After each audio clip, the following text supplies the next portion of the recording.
আরে আরে এই সেনাপতি,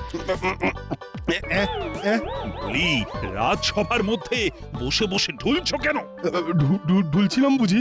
এ মা, আসলে আসলে রাজসভায় তো তেমন কোনো কাজ থাকে না, তাই মাঝে মধ্যে ওই চোখের পাতা বড় জড়িয়ে আসে মহারাজ। নেই কাজ তো কই ভাজ, তাই একটু ভাত ঘুম। চুপ করো, কথায় কথায় আজে বাজে ছড়া কাটাতে এবার বন্ধ করো তো। এবারে বলো সেনাপতি, এটা কি ঘুমের জায়গা? অন্যায় হয়ে গেছে মহারাজ। দাঁড়াও, তোমাদের এই সব আলসেমি আমি ঘোচাচ্ছি। তাহলে তো কাজ দিতে হবে মহারাজ, কিন্তু এই রাজসভায় আমাদের তো তেমন কোনো কাজ নেই। হুম, এ নিয়ে আমি অনেক ভেবে দেখেছি। সত্যি তো, তোমাদের প্রত্যেকেরই পর্যাপ্ত কাজ বড় কম, তাই শুধু খাও দাও আর নাম কাওয়াজতে রাজসভায় এসে হাজিরা দিয়ে মাঝে মধ্যে ঘুমিয়ে পড়ো। না না না, এভাবে তো আর চলতে দেওয়া যায় না। তাই ঠিক করেছি, প্রত্যেককে কিছু না কিছু কাজ করে উপার্জন করতে হবে। কাজ করে উপার্জন করতে হবে? তা কি কাজ মহারাজ? ধরো তোমরা সপ্তাহে 2 দিন করে রাজসভায় আসবে আর বাকি 4 দিন ব্যবসা করবে। কিসের ব্যবসা মহারাজ? আপনি রোগা সোগা শুটকো মানুষ, তাই না হয় শুটকি মাছের ব্যবসাই করবেন। দেখেছেন মহারাজ, আপনি একটা গুরুগম্ভীর ব্যাপার নিয়ে আলোচনা করছেন, আর তার মধ্যে গোপাল কিরকম ফাজলামি করছে। গোপাল, এই কাজের কথার মধ্যে তোমার এই বাচালতা বন্ধ করো। এ বাবা, আমি আবার বাচালতা করলাম কখন? মন্ত্রী মশাই জিজ্ঞেস করলেন বলেই তো বললাম। কি? আমি রোগা বলে আমাকে শুটকি মাছের ব্যবসা করতে বললে? তা তোমার পেটটা তো তরমুজের মতো গোল, তাহলে তুমি না হয় তরমুজের ব্যবসা শুরু করে দাও। আরে, এটা তো মাথায় আসেনি মহারাজ। যদি ব্যবসা করতেই হয় তাহলে কাল থেকে আমি তরমুজের ব্যবসাই শুরু করব। ওটা একেবারেই করতে যেও না গোপাল।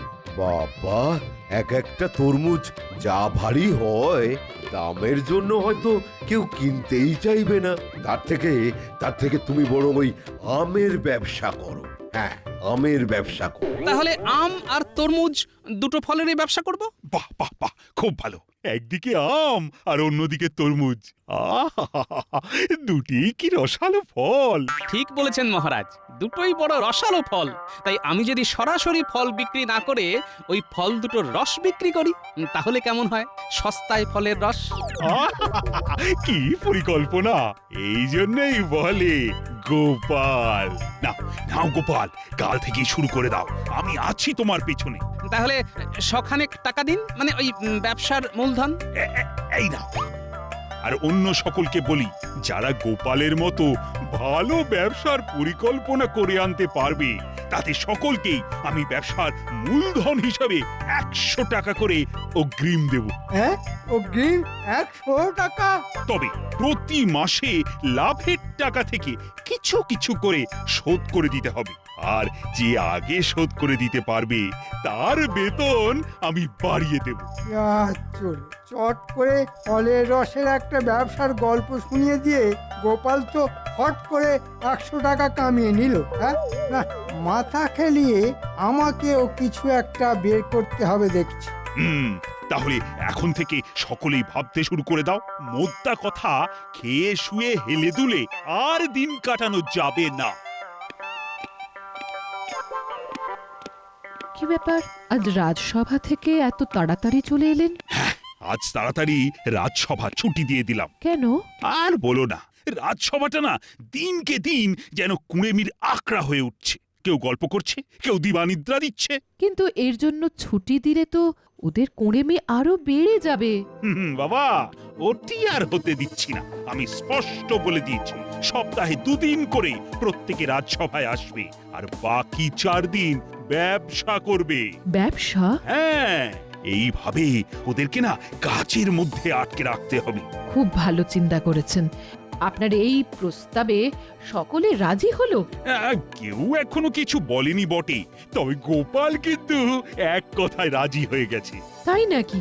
তা কি ব্যবসা করবে সে বিষয়ে কিছু বলেছে? হ্যাঁ, ফলের রস বিক্রি করবে, আম আর তরমুজের। বাহ, খুব ভালো হবে, খুব। এই গরমে লোকে খুব খাবে, আর গোপালের রোজগারও হবে বিস্তর। আমিও কিন্তু একদিন ওই ফলের রস খেতে যাব। ঠিক আছে, ওর ব্যবসাটা আগে জমতে দাও, তারপরে না হয় একদিন যাবে।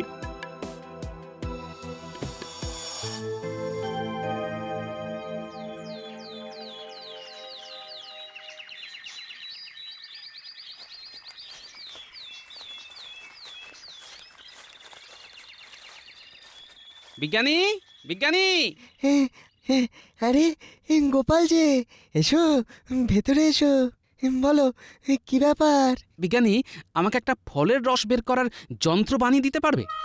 তুমি যখন ফলের রসের ব্যবসা শুরু করবে বললে তখনই আমি জানতাম যে তোমার এমন একটা যন্ত্রের প্রয়োজন হবে।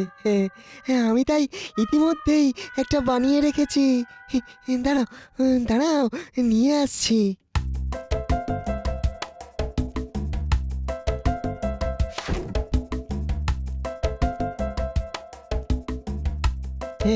এই দেখো, ফলগুলোর খোসা ছাড়িয়ে কেটে টুকরো টুকরো করে যন্ত্রের এই বাটির মধ্যে দিয়ে এই হাতলটা ঘোরালেই অমনি এই নল দিয়ে হরহর করে ফলের রস বেরোতে থাকবে। শুধু ভাঁড়ে ঢেলে খদ্দেরদের হাতে দাও আর পয়সা নাও। ভালো না? বাহ, বড় উপকার হলো আমার। তাহলে আমি আসি ভাই। তা কবে থেকে সস্তায় ফলের রসের ব্যবসা শুরু করছো গোপাল? একটু গুছিয়ে নিয়ে 2-1 দিনের মধ্যেই শুরু করে দেব। প্রথম দিন কিন্তু তোমাকে আসতে হবে, দেখবে কেমন আম আর তরমুজের রস খাওয়াবো। ঠিক আছে, নিশ্চয়ই আসবো।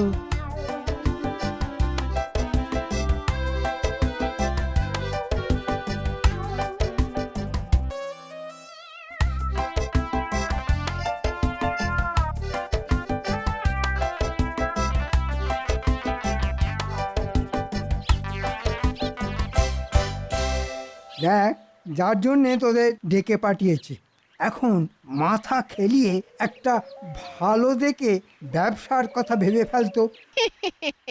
কি যে বলেন, আপনি থাকতে মাথা খেলিয়ে ব্যবসার কথা ভাববো আমরা? সত্যি কথা বলতে কি, আমাদের মাথাগুলো তো ওই ছাগলের মাথা। জানতাম তোদের মাথা থেকে কিছু বেরোবে না। ঠিক আছে, তাহলে আমাকে এই ভেবে বের করতে হবে দেখছি। হ্যাঁ, তাই ভাবুন। আর ভেবে ভেবে যদি কিছু বেরোয় তখন না হয় আমাদের খবর দেবেন। এখন তাহলে আসি মন্ত্রী মশাই। ঠিক আছে, যা।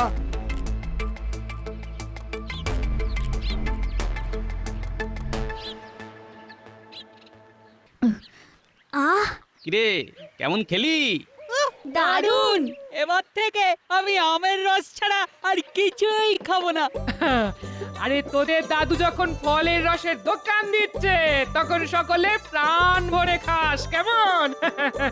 আর খেয়ে খেয়ে দাদুর দোকানটাই লাটে তুলে দিস। না দাদু, লাটে তুলে দেব কেন?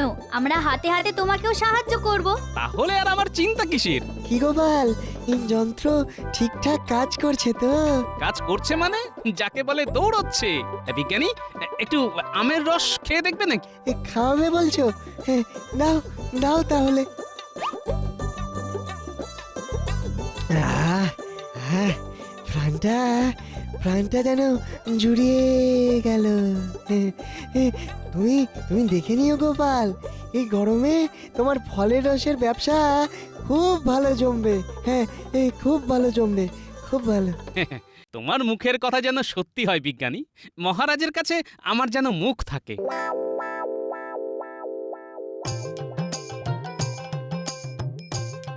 আসুন আসুন আসুন, এই গরমে সস্তায় ফলের রস খেয়ে যান। শরীর মন ঠান্ডা হয়ে যাবে একেবারে। মাত্র 5 পয়সায় 1 ভাঁড়। আসুন আসুন আসুন। কিরে পুটি, ভালো হবে তো?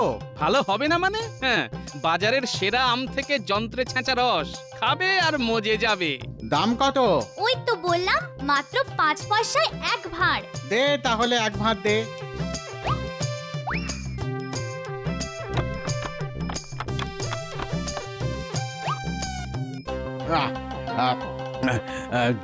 দে তো মা, আরো 1 ভাঁড় দে তো। কি হে গোপাল, এই তুমি নাকি ফলের রসের দোকান দিয়েছো? তা দাও, আমায় আমায় 1 ভাঁড় দাও দেখি। আমাকে তরমুজ। গোপালের দোকানে তো খুব ভিড় দেখছি। আসুন আসুন আসুন, এই গরমে সস্তায় ফলের রস খেয়ে যান। আমের রস, তরমুজের রস, শরীর মন ঠান্ডা হয়ে যাবে একেবারে। মাত্র 5 পয়সায় 1 ভাঁড়। আসুন আসুন আসুন। তার মানে গোপাল ফলের রসের দোকান দিয়েছে। কি ভিড় দেখেছিস?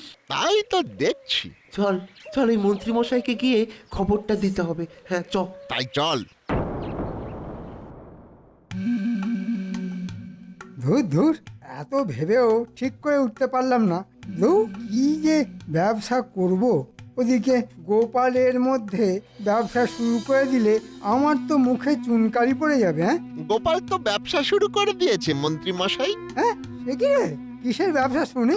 আগে ওই ফলের রসের ব্যবসা। টাটকা আম আর তরমুজের রস চোখের সামনে বানাচ্ছে আর ভাঁড়ে করে দিচ্ছে। প্রতি ভাঁড় মাত্র 5 পয়সা। তা লোকজন হচ্ছে? হচ্ছে মানে অনেক লোক শুধু কিনছে আর খাচ্ছে, খাচ্ছে আর কিনছে। ঠিক আছে, আমিও তাহলে একটা ফলের রসের দোকান দেব। গোপাল 5 পয়সায় 1 ভাঁড় দিলে আমি 2 পয়সায় 1 ভাঁড় দেব। সেটা কি খুব লাভের হবে? কেন হবে না? হ্যাঁ, আলবাত হবে। আগে পাকা আম আর তরমুজের যা দাম। এই জন্যেই তোদের বোকা গাধা বলি, বুঝেছিস? ওরে, আমি কি আর খাঁটি আম তরমুজের রস দেবো নাকি? হ্যাঁ, খাঁটি আম আর ওই তরমুজ দেবেন না? না, কখনোই দেব না। তাহলে কি দেবেন? ওরে, সে ব্যবস্থা আমার জানা আছে। হ্যাঁ, 5 পয়সা খরচ করব আর 2 পয়সায় বিক্রি, বুঝেছিস? মানে ভাঁড় পিছু 1.5 পয়সা লাভ। হ্যাঁ, দুদিনেই লালে লাল, মানে মালামাল হয়ে যাবো, বুঝেছিস? এই জন্যই বলি আপনার মাথা সোনা দিয়ে বাঁধানো। তা মন্ত্রী মশাই, কবে থেকে এই ফলের রসের ব্যবসা শুরু করতে চান? আজ আমি একবার হালি শহর যাব। সব কিছু যদি ঠিকঠাক জোগাড় করে উঠতে পারি, তাহলে কাল থেকে গোপালের দোকানের ঠিক উল্টো দিকে আমার ফলের রসের দোকান লাগাবো। হ্যাঁ, আমাদের কাজে লাগাবেন তো মন্ত্রী মশাই? তোদের তো কাজে লাগতেই হবে, না হলে চেঁচিয়ে খদ্দের জোগাড় করবে কি? হ্যাঁ, এখন তো নয়, সব ব্যবস্থা করে খবর পাঠাবো।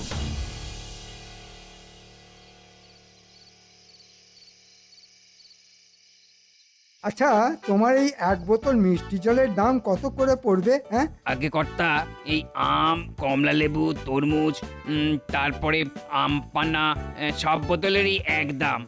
বোতল পিছু 2 আনা। পাইকারি নিলে কত করে দেবে? এই পাইকারি নিলে পড়বে 1.5 আনা। না না, অত পারবো না। 1 আনা করে হলে বলো, 20টা আম, 20টা তরমুজ আর 20টা কমলা লেবুর বোতল নিয়ে যাই। এই মাত্র 1 আনা? না না না বাবু, এই বড্ড লোকসান হয়ে যাবে। তুমি থামো তো, দিচ্ছ তো রং আর গন্ধ মেশানো পুকুরের জল। হ্যাঁ, তার আবার লাভ লোকসান? চিনির দাম যে বেড়ে গেছে বাবু। শোনো, ওসব কোনো অজুহাত আমি শুনতে চাই না। দিলে দাও, না হলে চলে যাই। না না না না, এই যে চলে যেতে হবে না। আচ্ছা আচ্ছা আচ্ছা, দেবো দেবো।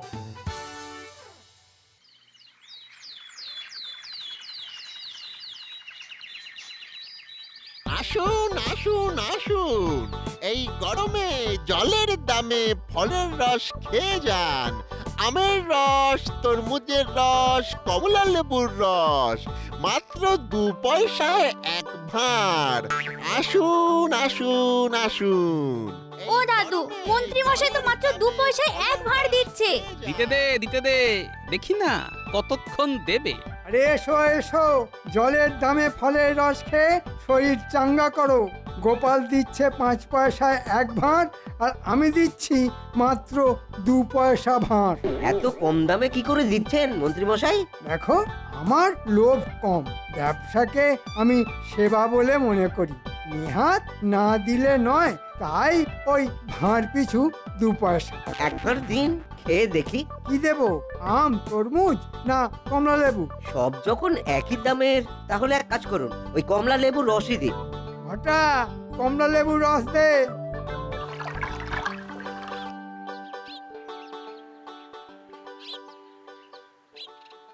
আহা, গরমকালে কমলা লেবু ভাবা যায়? হ্যাঁ, এই গরমে কমলার রস? না, ব্যাপারটার মধ্যে কেমন যেন রহস্যের গন্ধ পাচ্ছি। আমায় একটা আম। আমাকে তরমুজ। কি, কেমন খাচ্ছ?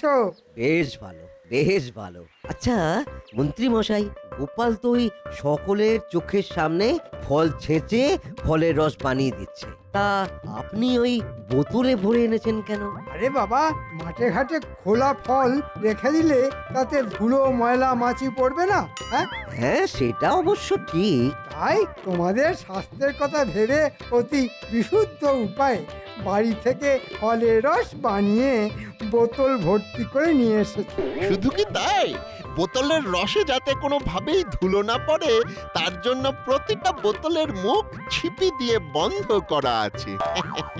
শুধু ছিপি খুলে ভাঁড়ে ভরছি আর দিচ্ছি। একেই বলে বিজ্ঞানসম্মত উপায়ে ফলের রস বিক্রি করা। ও দাদু, সকলেই তো মন্ত্রী মশাইয়ের দোকানে জড়ো হয়েছে, তাহলে আমাদের দোকানের কি হবে? পর্দার আড়ালে কিছু একটা রহস্য তো আছেই, তাই সব থেকে আগে পর্দাটা ফাঁস করতে হবে। কি গো দাদু, কিছু বলো। হুম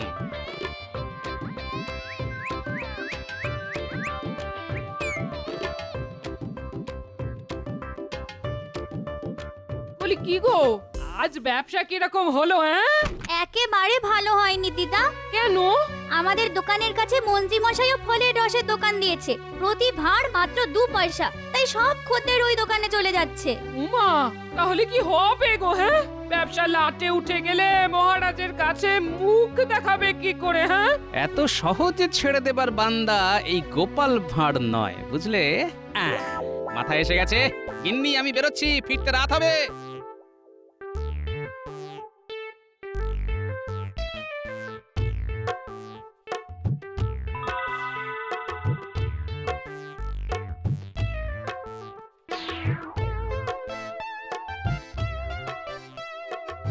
দেখলি তো, চিনি মেশানো রঙিন জল খাইয়ে একদিনেই কেমন বাজি মেরে দিলাম। হ্যাঁ, ও বাবা, ওগুলো তাহলে ওই চিনি মেশানো রঙিন জল ছিল? সত্যি মন্ত্রী মশাই, লোক ঠকানোয় আপনার জুড়ি মেলা ভার। দিন একটু শ্রীচরণের ধুলো দিন বাবা। শোন, তোদের একটা কাজ করতে হবে। কি কাজ? যে হারে আজ বিক্রি হয়েছে না, তাতে কালকের মধ্যেই সব বোতল শেষ হয়ে যাবে। তাই কাল তোরা হালি শহরে গিয়ে আমার নাম করে আরো কিছু বোতল নিয়ে আসবি। হ্যাঁ, সে না হয় আনা যেতেই পারে, কিন্তু আমরা তো ঠিকানা জানি না। হালি শহর বাজারে গিয়ে যাকেই বলবি সেই দেখিয়ে দেবে পরাণ মোদকের বাড়ি। নামটা শুধু মনে রাখবি, পরাণ মোদক।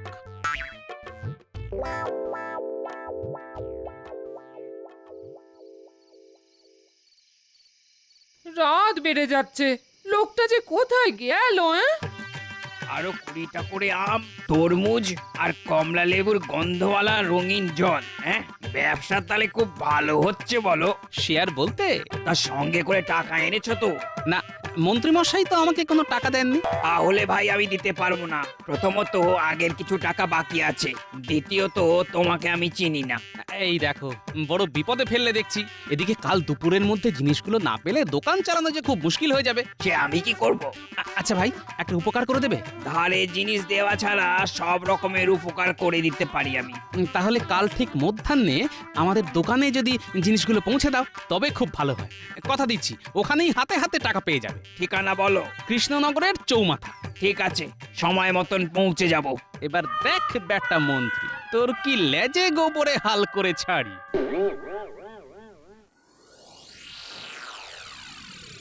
প্রণাম মহারাজ। আরে গোপাল, এসো এসো। তা কেমন চলছে তোমার সস্তায় ফলের রসের ব্যবসা? আপনার আর রানীমার আশীর্বাদে ভালোই চলছে মহারাজ। তাই তো আজ আপনাকে আমার দোকানে নেমন্তন্ন করতে এলাম। ওই আজ ঠিক মধ্যাহ্নে একবার যদি পায়ের ধুলো দেন। যাবো যাবো, অবশ্যই যাব। কাল রাতে মন্ত্রীও এসেছিল, সেও তো তোমার দোকানের উল্টো দিকে একটা ফলের রসের দোকান দিয়েছে। ভালোই হলো, সপারিষদ গিয়ে একসাথে দুজনের নেমন্তন্ন রক্ষা করে আসবো। আপনার কত দয়া। তবে নিজেদের মধ্যে বিবাদ না করে দুজনেই যে মিলেমিশে ব্যবসা করছো, এতে আমি না খুব খুশি হয়েছি। বুঝলে, সব সময় নিজেদের মধ্যে এরকম একটা সুস্থ প্রতিযোগিতা বজায় রাখার চেষ্টা করবে। চেষ্টা করব মহারাজ।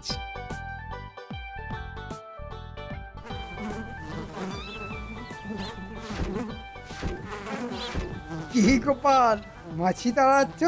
হ্যাঁ, তা তাড়াচ্ছি বটে, তবে একটু বাদে বলতা ভিমরুল কীট পতঙ্গ সব তাড়াবো। আসুন মহারাজ আসুন। প্রথমে আমার দোকানে আসুন। তা খাওয়াও দেখি তোমার জলের দামের ফলের রস। এই যে মহারাজ, কেমন খেলেন মহারাজ?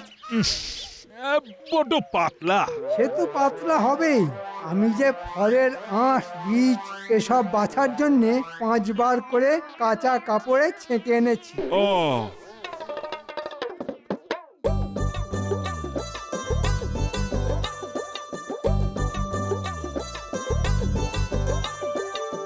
এছে চলমান আপদটা আবার এই সময় এখানে কেন? এই যে মন্ত্রীমশাই, এই নিন আপনার রং আর ফলের গন্ধ মেশানো মিষ্টির জল। এ আপদ, হাটের মধ্যে হাঁড়ি ফাটানোটা এবার বন্ধ কর। মানে অতি সোজা, এনার দোকান থেকে টাটকা ফলের রস মনে করে সকলে যা খাচ্ছে তা তো আমি সরবরাহ করছি। নিন বোতলগুলো গুনে নিয়ে সব টাকা মিটিয়ে দিন। মন্ত্রী এ কি বলছে?